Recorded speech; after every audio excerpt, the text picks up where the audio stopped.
Late autumn 1856, Lancaster County, Pennsylvania logged a birth record for the 8th infant delivered to Miss Abigail Thornley, a woman without sight. The attending doctor scribbled troubling notes in his private ledger, though the official papers betrayed nothing strange. The Lancaster County archives held documents that sketched a deceptively ordinary picture.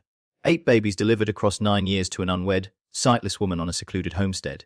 To the handful of neighbors aware of the Thornley household, the situation appeared a heartbreaking case of disadvantage exploited. A disabled young woman repeatedly deceived by unscrupulous men who vanished after taking advantage. The sort of melancholy narrative that inspired sympathy during Sunday services and quiet donations of hand-me-down garments for the little ones.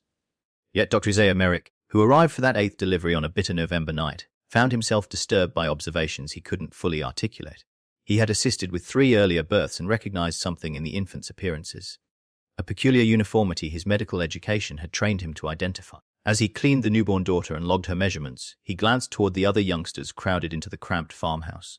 7 small faces spanning 18 months to 8 years, all displaying undeniable similarities. The physician confined his concerns to his personal diary. In that era, a doctor didn't voice suspicions lacking concrete evidence, especially regarding a respectable agricultural family. The Thornley clan had occupied the acreage for 2 generations. Silas Thornley, the aging head of household, carried a severe but decent reputation. His 4 grown sons tended the crops and attended church with suitable regularity. Still, Merrick couldn't shake what he'd witnessed. The birth intervals troubled him. The eldest child arrived when Abigail had barely turned 17. Subsequent births followed no pattern suggesting courtship or matrimony, despite Silas Thornley's shifting explanations involving itinerant peddlers and far-off admirers who pledged devotion before disappearing. Each tale satisfied the community's hunger for coherence, wrapped in the familiar tragedy of innocence betrayed. Some tragedies hide in plain sight, disguised as misfortune. What county ledgers couldn't capture, what birth certificates never revealed, was the absolute seclusion defining Abigail Thornley's existence. 3 miles separated them from the closest neighboring homestead, encircled by thick Pennsylvania forest. The Thornley land functioned as a closed world. Abigail, sightless since age 9, understood only what she could physically touch and what others described. She'd never journeyed past the property boundaries. She'd never shared conversation with another woman. Her universe comprised her father's instructions, her brother's movements, and the children she carried without glimpsing their features. That 8th certificate, filed with standard administrative efficiency, documented a beginning, but also signaled the start of an unraveling nobody present that November evening could have anticipated. Within months, circumstances would converge to expose a horror so overwhelming that officials would labor for decades attempting to rebury it.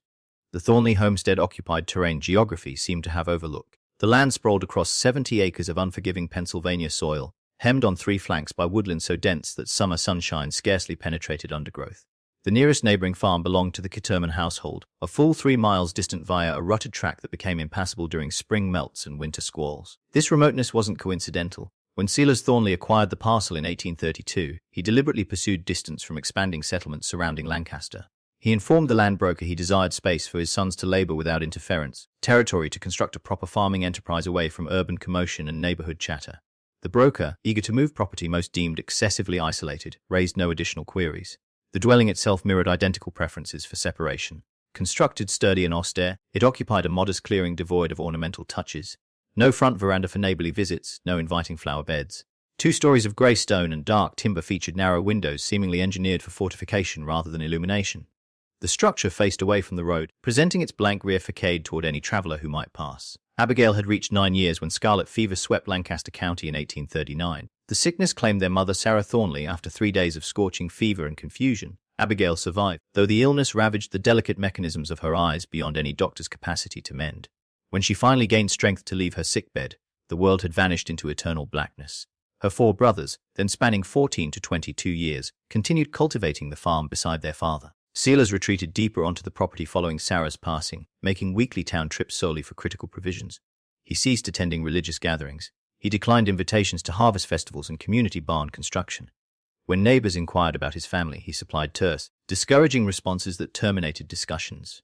For Abigail, blindness meant total reliance upon the 5 men remaining in her sphere. She mastered navigating the house through counting footsteps and memorizing furniture placement. She could assemble basic meals through tactile sense and routine.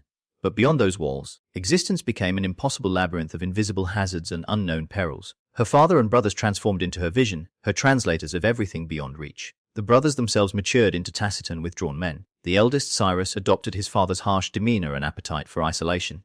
The second son, Judah, spoke infrequently and avoided direct gaze when he did. Thomas, the third brother, occasionally displayed traces of tenderness, but invariably submitted to paternal authority. Nathan, the youngest, sometimes appeared troubled by their isolated circumstances yet never expressed objections. Townspeople who occasionally encountered Thornley men found them peculiar but unthreatening. They settled debts promptly. They caused zero disturbances. They maintained self-sufficiency in ways that, while unconventional, didn't breach any social norm powerful enough to warrant intervention. Only one individual had questioned the setup. In 1844, a traveling Methodist preacher paused at the farm requesting water for his mount. He glimpsed Abigail through a window, moving tentatively through murky interiors, and asked Silas whether the young woman might benefit from a school for the blind operating in Philadelphia. Silas thanked him frigidly and recommended he continue traveling. The preacher never returned, though he documented the encounter in his diary with one unsettling observation: the girl had appeared frightened. The initial pregnancy commenced spring 1848, when Abigail turned 17. She discovered it, as women throughout ages have, through unmistakable bodily transformations no amount of darkness could mask. When she informed her father, he remained wordless for an extended moment before requesting she explain how this occurred. Abigail, bewildered by the question, stated she didn't understand. She couldn't see who entered and departed the house. She heard male voices, sometimes unrecognizable as her father or brothers, assuming they were laborers hired for planting or reaping. Silas listened to her halting explanation, then delivered something that would frame the next 9 years of her existence.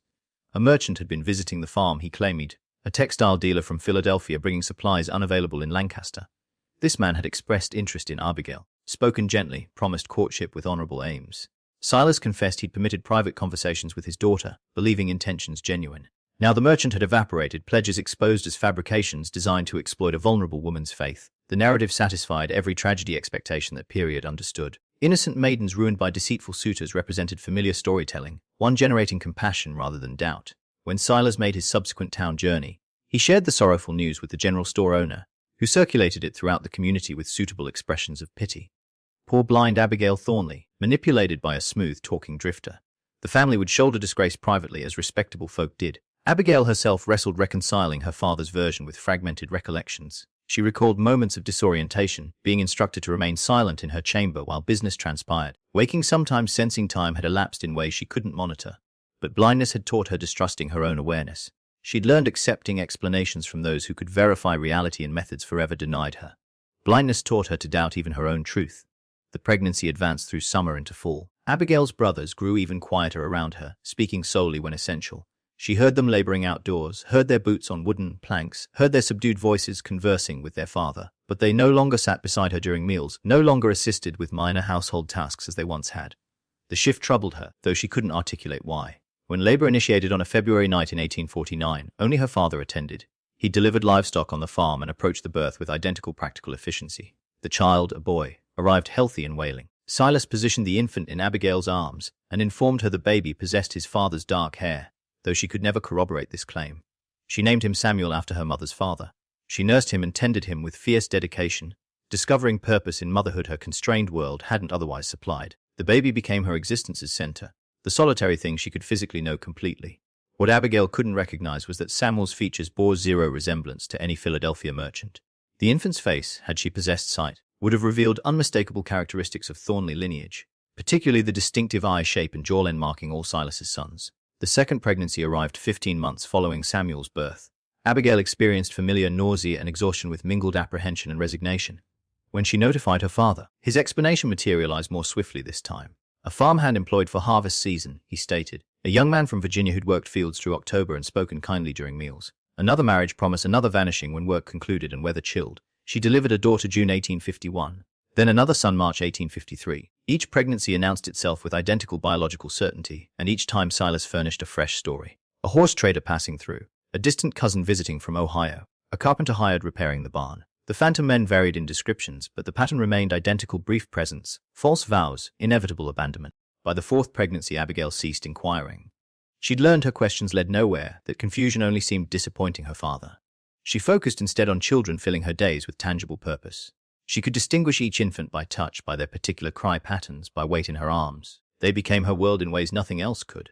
Community response evolved from sympathy toward quiet judgment. Women in town whispered regarding poor decisions and inadequate supervision. Some suggested perhaps Abigail's blindness rendered her incapable discerning men's character, that her disability extended beyond sight into inability protecting herself. Others wondered aloud why Silas Thornley didn't guard his daughter more vigilantly, though they rapidly retreated from criticism when confronted with difficulties controlling adult behavior. Dr. Merrick began attending births following the fifth child, The previous physician had aged beyond travel to remote properties, and Merrick had recently launched his Lancaster practice. His Philadelphia medical training exposed him to diagnostic methods rural practitioners often missed. He noticed details troubling him yet couldn't voice without proof. The children's ages formed a timeline raising questions. 8 children across 9 years meant Abigail had remained pregnant or nursing nearly her complete adult existence. Physical toll showed in her thinning frame and perpetual exhaustion. But more disturbing to Merrick were similarities he observed among children.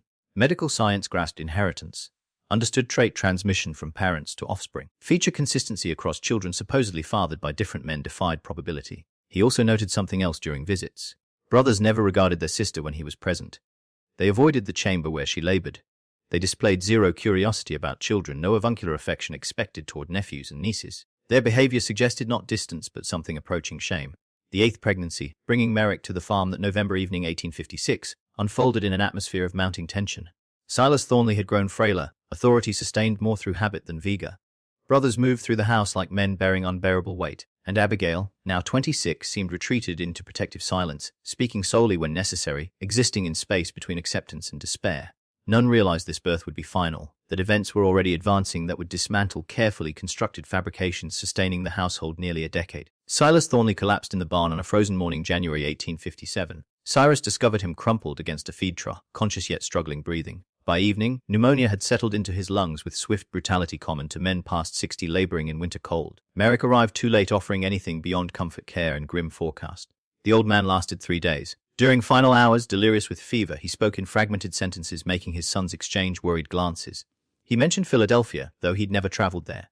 He spoke about preserving secrets and protecting family name. Most disturbing, he called for Sarah, his deceased wife, begging forgiveness for things he wouldn't specify. Abigail sat beside his deathbed, holding his hand, unaware of panic spreading through her brothers. She heard their urgent whispers yet couldn't decipher words. She sensed room tension like physical presence but attributed it to grief. When Silas finally ceased breathing, she mourned the man who'd been her sole world interpreter. Never comprehending his death had just removed her exploitation's architect. The immediate problem was practical. Silas had managed all financial matters, legal affairs, interactions with authorities and institutions. His sons could cultivate land, but none had handled contracts, paid taxes, or maintained records proving ownership. The farm existed in legal gray area. Silas's personal authority had previously resolved through sheer presence force. Pennsylvania law mandated estates be settled through proper channels. Death notice filed with county clerk triggered automatic review when minor children were involved. 8 children residing on remote farm with unmarried blind mother and 4 bachelor uncles represented precisely the situation demanding official oversight. The county appointed Edmund Fairchild as guardian ad litem 6 weeks following Silas's burial. Fairchild was 38, Princeton educated, and possessed the methodical mind of someone trusting documents over explanations. He'd handled dozens of state cases, most involving widows and orphans requiring temporary state protection until inheritances could be properly distributed. He arrived at Thornley Farm on a March afternoon when spring mud made the journey arduous. Brothers met him in the yard, discomfort obvious even before he began questioning. Cyrus handled most talking, explaining in carefully neutral terms their father had managed everything, that they were simple farmers unaccustomed to legal matters, hoping to maintain household without disruption. Fairchild nodded and recorded notes. He requested financial records, property deeds, birth certificates for children. Brothers produced a wooden box containing scattered papers, some official, many simply personal notes in Silas's cramped handwriting. Disorganization alone raised flags. Men maintaining property this long usually kept better documentation. Then Fairchild asked, speaking with Abigail. Brothers hesitated, exchanging looks the attorney found revealing. When they finally led him inside, he encountered a pale, thin woman navigating the house with careful precision of someone moving through familiar darkness. She answered questions politely yet offered minimal information beyond confirming her name and her children's names. What struck Fairchild most powerfully wasn't what she stated but what she didn't know. She couldn't tell him when her father purchased property. She possessed zero awareness of debts or assets. She knew nothing regarding her children's legal status. Most troubling, when he asked about fathers, her answers matched none of the stories brothers had just provided in the yard. Edmund Fairchild spent 3 hours interviewing each brother separately in days following his initial visit. He employed a technique learned from criminal prosecutors, asking identical questions in different ways, noting where stories aligned and where they diverged. Inconsistencies emerged immediately.